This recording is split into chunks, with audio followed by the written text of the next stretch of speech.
మృతులు తమ మృతులను పాతిపెట్టుకొని నీవు వెళ్ళి దేవుని రాజ్యము ప్రకటించమని వారితో చెప్పెను.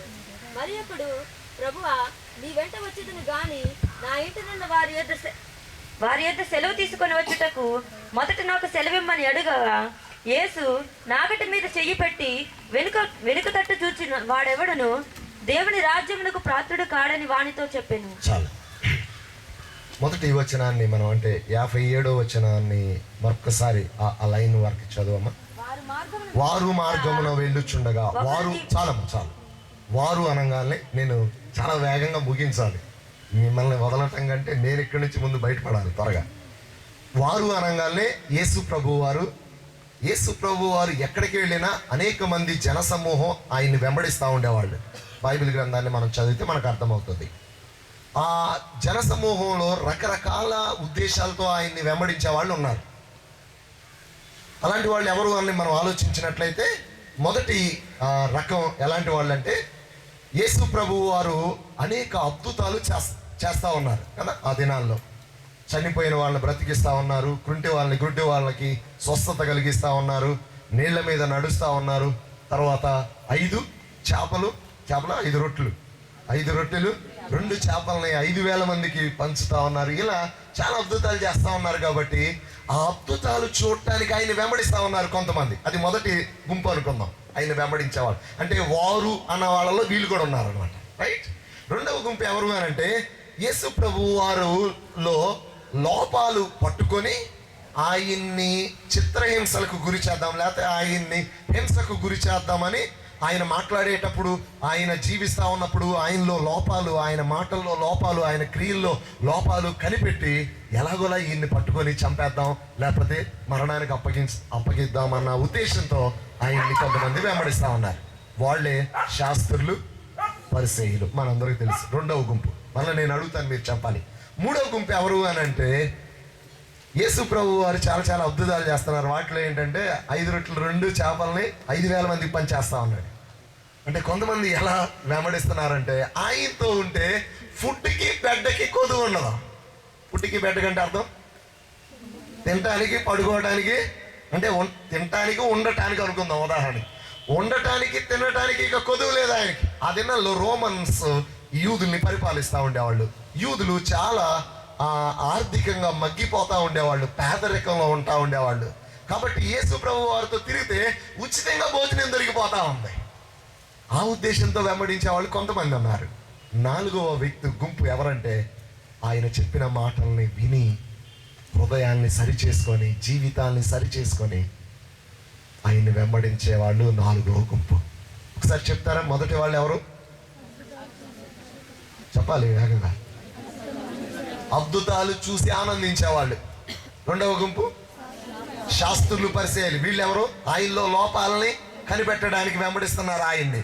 మూడవ గుంపు ఫుడ్ కోసం, బెడ్ కోసం వెంబడిస్తూ ఉన్నారు. 4వ గుంపు జీవితాన్ని సరి చేసుకోవటానికి, జీవితాన్ని బాగు చేసుకోవటానికి వెంబడిస్తూ ఉన్నారు. వాళ్ళతో పాటు 12 మంది శిష్యులు, అపోస్తులు అయిన వాళ్ళు కూడా యేసయ్యని వెంబడిస్తూ ఉన్నారు, రైట్. వాళ్ళందరూ అలా వెళ్తా ఉండగా యేసు ప్రభు వారు ఎక్కడికి వెళ్ళినా సరే ఇలా జన సమూహం ఉంటా ఉండేదనమాట. ఆ జన సమూహంలో ఈ 4 కోవలకు చెందిన వాళ్ళు ఉంటా ఉండేవాళ్ళు. అలా వెళ్తా ఉండగా ఒకడు గబగాల్ని యేసయ్య దగ్గరికి వచ్చాడు. వచ్చి ఏమన్నాడు? చదవండి. నువ్వు ఎక్కడికి వెళ్ళినను నీ వెంట వచ్చేదనని ఆయనతో చెప్పాను. చాలు. నువ్వు ఎక్కడికి వెళ్తే నేను అక్కడికి వస్తాను. అడ్వర్టైజ్మెంట్ అది.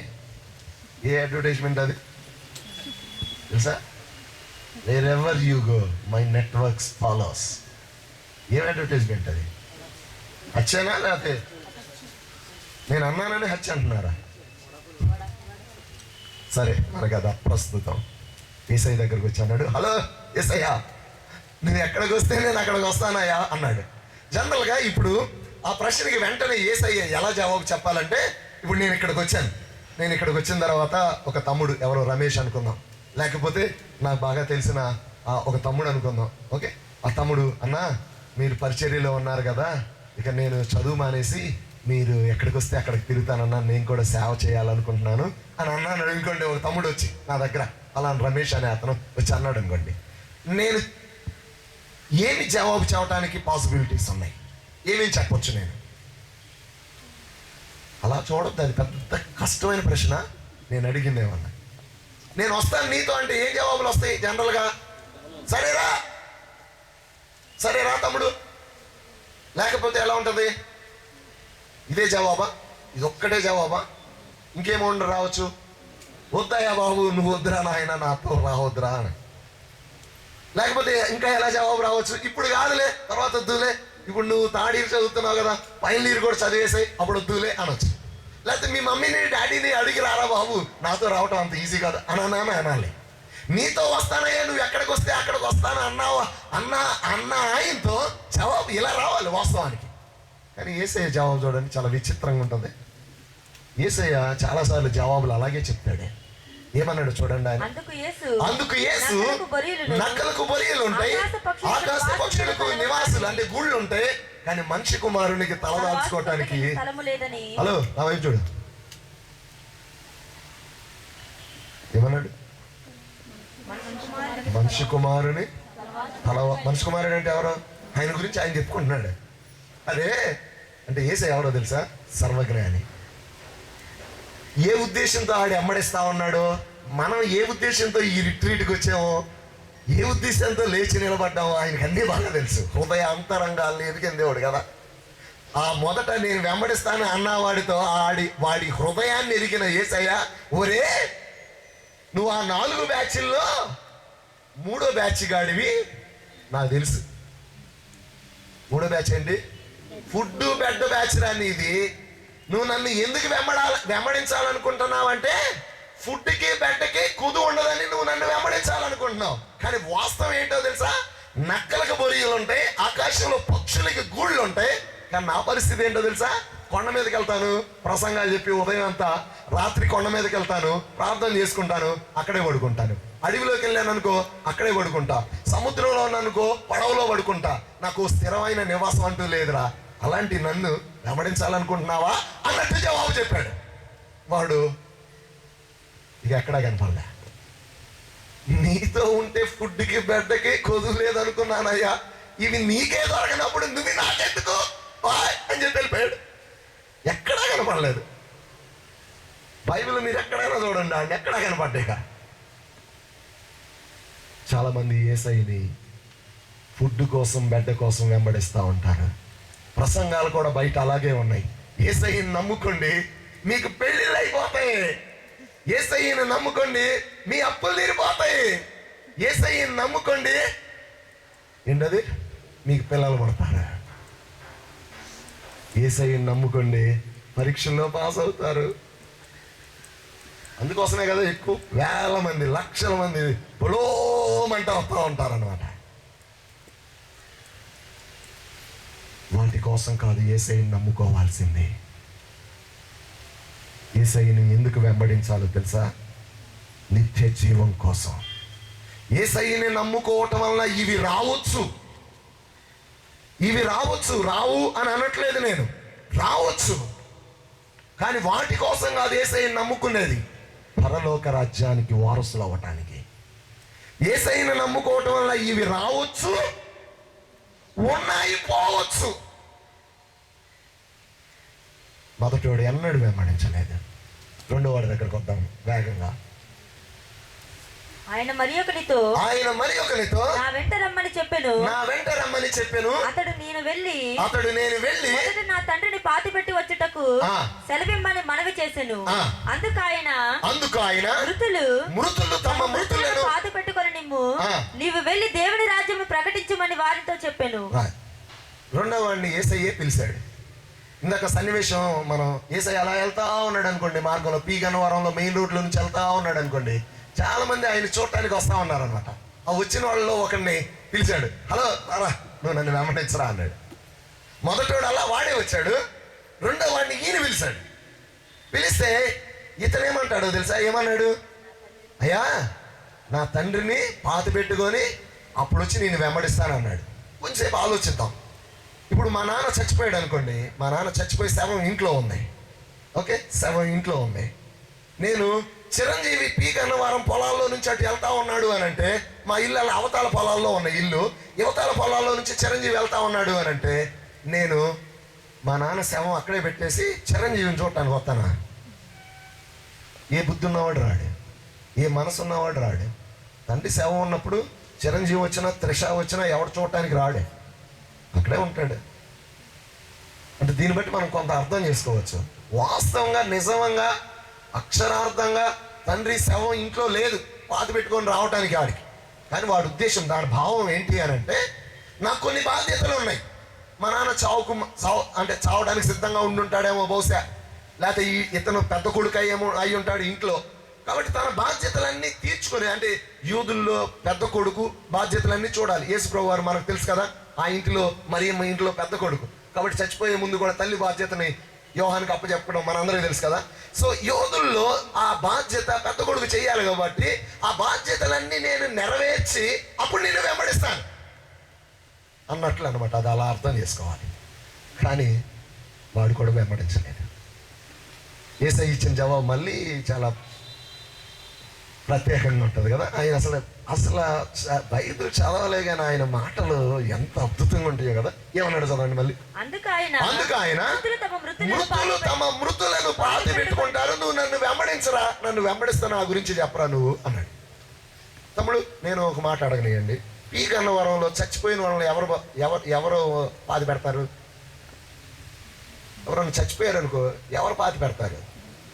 బతికున్న వాళ్ళు పాతి పెడతారా, చచ్చిపోయిన వాళ్ళే పాతి పెడతారా? చచ్చిపోయిన వాళ్ళని బ్రతుకున్న వాళ్ళు పాతి పెట్టాలి. కానీ యేసయ్య ఇచ్చిన జవాబు చూడండి, అక్కడ మృతులు తమ మృతులను అంటే ఏంటి అర్థం? చచ్చిన వాళ్ళని పాతి పెట్టుకుంటారులే, నువ్వు నన్ను వెంబడించరా అన్నాడు. అదేంటి మరి? అదే అర్థం చేసుకోవాలి. అదంటే ఏంటంటే, ఒక మృతులంటే శారీరకంగా నిజంగానే చచ్చిపోయిన వాళ్ళు, మరొక మృతులంటే ఎఫెసీ 2:1-2 చదవండి, వేగంగా చదవాలి. మీ అపరాధముల చేతను మీ పాపముల చేతను మీరు చచ్చిన వారై ఉండగా ఆయన మిమ్మల్ని క్రీస్తుతో కూడా బ్రతికించెను, మీరు వాటిని. చాలు. రెండో మృతులు అంటే ఎవరండి? ఆత్మీయంగా చచ్చిన వాళ్ళు అండి. ఆత్మీయంగా ఎవరెవరు చచ్చారు? అందరూ చచ్చారు. భూమి మీద పుట్టిన ప్రతి వాడు ఆదాము దగ్గర నుంచి. ఆత్మీయంగా చచ్చిపోవటం అంటే ఏంటి? వెరీ సింపుల్, దేవునితో సంబంధం తెగిపోవటం. దేవుని అంటే ఇప్పుడు మనకు అర్థమయ్యేటట్లు చెప్పాలంటే, ఎవరైతే యేసు ప్రభు వారికి హృదయాన్ని ఇంకా ఇవ్వలేదో, యేసు ప్రభు వారిని ప్రభువుగా రక్షకుడిగా అంగీకరించలేదో, మారు మనసు పొందలేదో, వాళ్ళందరూ ఆత్మీయంగా మృతుల కింద ఉన్నట్లే. ఆ మృతులు ఏం చేస్తారంట? శారీరకంగా చచ్చిపోయిన వాళ్ళని వాళ్ళు బాధేసుకుంటారు లేరా, దానికంటే చాలా ప్రాముఖ్యమైంది నువ్వు నన్ను వెంబడించు అని అన్నాడు. కొంతమందికి ఈ మృతులను పాతేయటం అంటే శారీరకంగా చచ్చిపోయిన వాళ్ళని పాతేయటం అంటే చాలా ఇష్టం. మా ఫ్రెండ్ ఒకడు ఉన్నాడు, ఆడి పేరు రజీ అనమాట. ఊర్లో ఎవడు చచ్చిపోయినా సరే ఆడెళ్ళేవాడు అనమాట. టపాకాయలు వేయటానికి, అవాయిస్ వేయటానికి కదా. కొంతమంది ఉంటారు ఈ బ్యాచ్. సో వాళ్ళని పిలవాల్సిన అవసరం లేదు, వెళ్ళిపోతా ఉంటారు అనమాట. చచ్చిపోయిన వాళ్ళు ఎవరింటికి వెళ్ళి ఆ టపాకాయల టైంలో కాల్చుకుంటా పెద్దగా డాన్సులు వేసుకుంటా వెళ్తూ ఉంటారు. అలాంటి వాళ్ళు చాలా మంది ఉన్నారు. నువ్వు నన్ను వెంబడించు అన్నాడు. కానీ వాడు కూడా వెంబడించలేదు. బైబిల్లో ఎక్కడ వాడు వెంబడించినట్లు రాయబడలేదు, చరిత్రలో కూడా లేదు. మూడో వాడు మరి ఒకడు ప్రభువా నీ వెంట వచ్చేదను గాని నా ఇంటనున్న వారి యొద్ద సెలవు తీసుకొని వచ్చుటకు మొదట నాకు సెలవిమ్మని అడిగాను. అనగా యేసు నాగటి మీద చెయ్యి పెట్టి వెనుక తట్టు చూచు వాడెవడును దేవుని రాజ్యమునకు పాత్రుడు కాడని వానితో చెప్పాడు. చాలు. ఇది మూడవ రకం, కొంచెం విచిత్రమైన వీడు. ఈయన్ని పిలిచాడో యేసయ్య లేకపోతే వాడే ఇనిషియేషన్ తీసుకొని వచ్చాడో తెలియదు. కన్ఫ్యూజన్ ఉంది బైబిల్ పండితుల మధ్య కూడా. కొంతమంది ఇలా అన్నారు, ఏమని అన్నారంటే, ఆ రెండో వాడిని పిలిచినప్పుడు ఈయన్ని కూడా పిలిచి ఉంటాడు, వీడు వచ్చి రెస్పాండ్ అయి ఉంటాడు ఇలా అని కొంతమంది అన్నారు. కొంతమంది ఏమన్నారంటే, లేదు ఆ రెండో వాడిని పిలిచేటప్పుడు వీడంతటికి వీడే ఇన్స్పైర్ అయ్యి వాడు వెళ్తాం చూసి వీడు కూడా యేసయ్య దగ్గరకు వచ్చి ఈ మాట్లాడి ఉంటాడు అని. వీడేమంటున్నాడు? వచ్చి యేసయ్య దగ్గరకు వచ్చి ఏమన్నాడంటే, అయ్యా నా ఇంటిని ఉన్న వాళ్ళని దగ్గరికి వెళ్ళి పర్మిషన్ తెచ్చుకుంటాను అంటే కండిషనల్గా వెంబడించాలనుకున్నాడు. ఇంట్లో వాళ్ళ దగ్గరికి వెళ్ళి ఇప్పుడు అడుగుతాడు అనమాట, ఏంటి నేను యేసయ్యని వెంబడించాలనుకుంటున్నాను ఏంటి అని అన్నాడు. మొహం పగిలిపోయిద్ది అందనుకో తల్లి. నిన్ను ఎందుకురా చదివించింది? యేసయ్యని వెంబడించడానికా? నిన్ను ఇంత డబ్బు పెట్టి చదివించింది సేవ చేయటానికా, ఆయనతో తిరగటానికా? మొహం పగిలిద్ది అందనుకో తల్లి. మానేసేవాడు. పోనీ ఒక తల్లి వెళ్ళమంది అనుకో, అప్పుడు వచ్చేవాడు. ఇప్పుడు కాదులేరా, ఉద్యోగం ఓ 10 సంవత్సరాలు చేయి, అప్పుడు కొంత పెన్షన్ అయ్యి వస్తాయి కదా, అప్పుడు వెంబడిద్దులే అంటే అలా ఉండేవాడు. అంటే కండిషన్స్ పెట్టుకున్నాడు. అవి ఫుల్ఫిల్ అయితే వెంబడించాలని. అంటే వాళ్ళ మమ్మీ ఓకే అంటే వెంబడించు. కానీ చరిత్ర ఏం చెప్తుందంటే వీడు కూడా వెంబడించలేదు. వీడు కూడా యేసయ్యని వెంబడించలేదు. తమ్ముడు జాగ్రత్త. యేసయ్యని వెంబడించాలని నిర్ణయించుకున్నారు ఈరోజు కొంతమంది, అంతకంటే ముందు ఇంకొంతమంది అంతకంటే ఇంకా ముందు. కానీ యేసయ్యని వెంబడించే వాళ్ళు ఇలా ఉండకూడదు. ఎలా ఉండకూడదు? ఫుడ్ కోసం, బెడ్ కోసం వెంబడించకూడదు. ఏదో జబ్బు తగ్గిపోయిద్దని, ఏదో దానికోసం, ఇంకో దానికోసం ప్రాముఖ్యంగా పరలోకం కోసం వెంబడించాలి. అన్న పరలోకం బాగానే ఉంది. యేసయ్యని వెంబడించడం వల్ల, లేకపోతే యేసయ్యని నమ్ముకోవటం వల్ల ఈ లోకంలో ఏమన్నా లాభం ఉందా అంటే ఎందుకు లేదు? ఈ లోకంలో కూడా లాభం ఉంది. ఏంటది? సమాధానం, నెమ్మది, శాంతి, తృప్తి, బాధలను తట్టుకునే శక్తిని దేవుణ్ణి నమ్ముకున్న వాడికి దేవుడిస్తానన్నాడు. ఇవి లోకంలో ఉండేవాడికి కూడా ఉంటుంది. వాడికి కూడా సంతోషం ఉంటుంది, వాడికి కూడా సమాధానం ఉంటుంది, వాడికి కూడా బాధలు ఉంటాయి. దేవుణ్ణి నమ్ముకున్న వాడికి బాధలు ఉంటాయి, దేవుణ్ణి నమ్ముకోనోడికి బాధలు ఉంటాయి. తేడా ఏంటన్నా మరి? ఇంకా నమ్ముకోవడం ఎందుకు అన్నట్లు అనుకుంటా ఉంటాం కదా చాలాసార్లు. ఉంది తేడా. దేవుణ్ణి నమ్ముకోనోడు మామూలుగా ఉన్నప్పుడు మామూలుగానే ఉంటాడు, సంతోషంగా ఉన్నప్పుడు బాగానే ఉంటుంది. తేడా వచ్చి కొంచెం కష్టాలు, కన్నీళ్ళు, కొంచెం బాధలు వచ్చినాయి అనుకోండి, ఏం జరిగిద్ది? ఎదుటోడిని నిందించడం మొదలు పెడతాడు. నీ వల్లే నా బతికిలా అయింది, నీ వల్లే నా ఈ బాధలు, నీ వల్లే ఈ కష్టాలు. ఎదుటి వాడినన్నా నిందిస్తూ ఉంటాడు, వాడన్నా నిందించుకుంటాడు, విధినన్నా నిందిస్తూ ఉంటాడు, దేవుడినన్నా నిందిస్తూ ఉంటాడు. ఇవన్నీ చేతగాని వాడు నా జీవితం వేస్ట్ అని ఊరన్నా వేసుకుంటాడు. బాధల నుంచి తప్పించుకోవడానికి మనుషులు ఎంచుకునే ఒక మార్గం ఏంటంటే చావు, మరణం, ఆత్మహత్య. ఒక పెద్ద ఆయన ఇలా అన్నాడు, ఇలా బాధలను తప్పించుకొని చచ్చేవాడి పరిస్థితి ఏంటి అని అంటే, పొయ్యి మీద పెనం పెట్టి అట్లేస్తూ ఉన్నారంట. సో ఇప్పుడు ఈ చచ్చిపోయేవాడి గురించి ఏమన్నాడంటే, పెనం మీద ఒకడు ఉన్నాడు, పెనం మీద కాలుతా ఉన్నాడు అంటాడు. అట్లు బదులు ఆడిని వేసారు పెనం మీద, అది కాలుతా ఉన్నాడు. కాలిపోతుందిరా అని ఈ మంటను తప్పించుకోవడానికి ఏం చేశాడంటే, పెనం మీద ఉన్న మంటను తప్పించుకోవడానికి పొయ్యిలో దూరాడంట. అర్థమైందా? ఏమర్థమైంది? పెనం మీద ఉండే మంటను తప్పించుకోవడానికి ఎక్కడ దూరాడు? చాలా మంది బాధలను తప్పించుకోవడానికి మరణమే శరణం అనుకొని చెట్లకి పుట్లకి ఏలాడుతూ ఉంటారు. అలా ఏలాడే వాళ్ళ పరిస్థితి ఇది అన్నమాట. పెనంలో నుంచి పొయ్యిలో పడినట్టు ఉంటుంది, కానీ బాధ పోదు, నిత్య నరకానికి వెళ్తారు. యేసయ్యని నమ్ముకున్న వాడికి బాధలు ఉన్నాయి, యేసయ్యని నమ్ముకోనోడికి బాధలు ఉన్నాయి.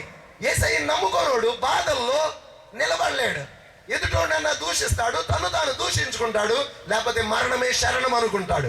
కానీ యేసయ్యని నమ్ముకున్న వాడికి బాధలు వచ్చినప్పుడు నిలబడతాడు. యేసయ్య వైపు చూస్తా, చచ్చిపోయిన తర్వాత నిత్య జీవం, దాని కొరకు యేసయ్యని వెంబడించాలండి. నిత్య జీవం కోసం ఈ భూమి మీద శాంతి సమాధానంగా జీవించడం కొరకు యేసయ్యని వెంబడించాలి. కానీ ఫుడ్ కోసం, బెడ్ కోసం వెంబడించేవాడు, పక్కన వాళ్ళు లేచి నిలబడ్డారు కదా అని నిలబడేవాళ్ళు, అన్న బాధపడతాడేమోనని నిలబడేవాళ్ళు, చెప్పిన ఆయన బాధపడతాడేమో అని నిలబడేవాళ్ళు ఎవరో పరలోకంలో కనపడరు. కండిషనల్గా వెంబడించేవాళ్ళు. కొంతమంది అంటారు, నేను ఎగ్జామ్లో పాస్ అయితే ఈసారి ఖచ్చితంగా బాప్తీసం తీసుకుంటాను, నా పెళ్ళి అయితే ఖచ్చితంగా ఈసారి నేను యేసయ్యని నమ్ముకుంటాను. కాబట్టి చాలా మాటలు ఇలాంటివి వింటూ ఉంటాం. పలానా జబ్బు తగ్గితే నేను చర్చికి రావటం మొదలు పెడతా. నువ్వు చర్చికి వచ్చినా రాకపోయినా పెద్ద నష్టమేం లేదు. అట్లాంటి వాళ్ళు ఎవరు వెంబడించలేరు. కండిషనల్గా ఎవరు యేసయ్య దగ్గరకు వచ్చి ఆయన్ని చివరి దాకా వెంబడించిన వాళ్ళు చరిత్రలో ఎవరు లేరు. మరి ఎలా వెంబడించాలి? కండిషనల్గా వెంబడించిన వాడు వెంబడించలేకపోయాడు, ఫుడ్ కోసం, బెడ్ కోసం వచ్చినవాడు వెంబడించలేకపోయాడు. ఇంకో అతను ఎవరండి?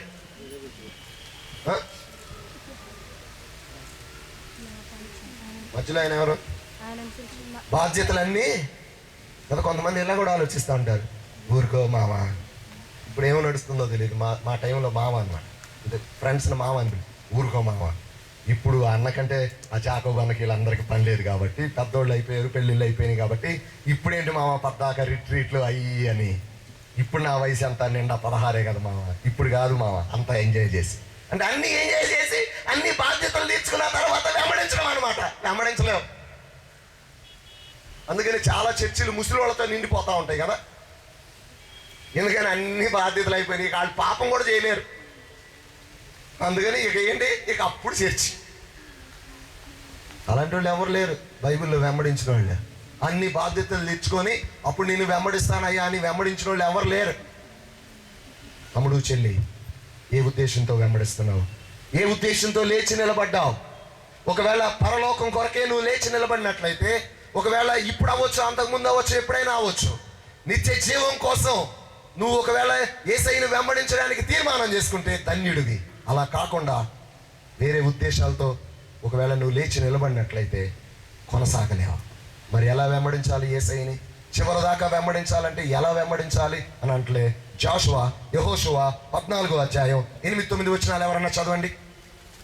యెహోషువ 14వ అధ్యాయం 8-9 వచనాలు. నాతో కూడా బయలుదేరి వచ్చిన నా సహోదరులు జనుల హృదయములను కరుగు చేయగా, నేను నా దేవుడైన యెహోవాను, నేను నా దేవుడైన యెహోవాను నిండు మనసుతో అనుసరించి తిని. ఎట్లా అండి? నిండు మనసు. ఒకసారి చెప్తారు అందరూ, ఎట్లా అంట అంటే అర్థం ఏంటి? పూర్ణ మనసుతో, హృదయపూర్వకంగా యేసయ్యని వెంబడించడానికి నిర్ణయించుకోవటం. హృదయపూర్వకంగా. ఎందుకు అలా నిర్ణయించుకుంటాం? ఆయనే నీ కొరకు, నా కొరకు, నీ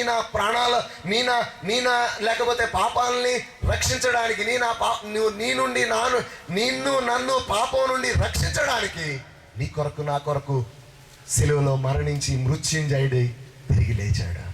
హృదయపూర్వకంగా నమ్మి, హృదయపూర్వకంగా ఆయన్ని హృదయంలో చేర్చుకున్న వాళ్ళు హృదయపూర్వకంగా ఆయన్ని వెంబడించగలరు.